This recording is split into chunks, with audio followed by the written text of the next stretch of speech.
നമസ്കാരം.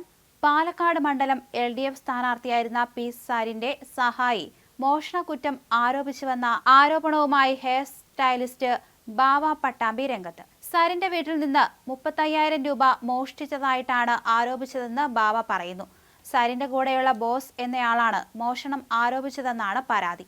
10-20 വർഷമായി hair stylist മേഖലയിൽ പ്രവർത്തിക്കുന്നയാളാണ് താനെന്നും സ്ഥാനാർത്ഥിയാവുന്നതിന് മുമ്പ് നടന്ന ഫോട്ടോഷൂട്ട് മുതൽ വോട്ടെണ്ണുന്നതിന് തലേദിവസം വരെ സരിനെ ഒരുക്കിയത് താനാണെന്നും ബാവ പറഞ്ഞു.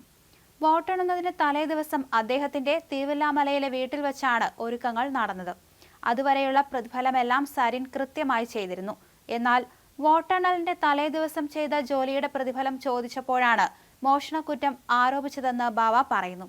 പി സരിന്റെ കൂടെ നടക്കുന്ന ബോസ് എന്നയാളോടാണ് പ്രതിഫലം ചോദിച്ചത്.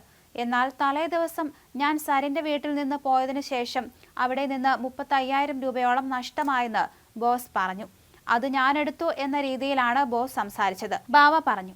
വളരെ ആത്മാർത്ഥതയോടെയാണ് അദ്ദേഹത്തിന് വേണ്ടി ജോലി ചെയ്തത്. സരിൻ ഇത് അറിഞ്ഞിരുന്നുവെങ്കിൽ തന്നോട് വിളിച്ചു പറയണമായിരുന്നുവെന്നും സംഭവത്തിൽ കേസുമായി മുന്നോട്ടു പോകാനാണ് താല്പര്യമെന്നും ബാവ പറഞ്ഞു.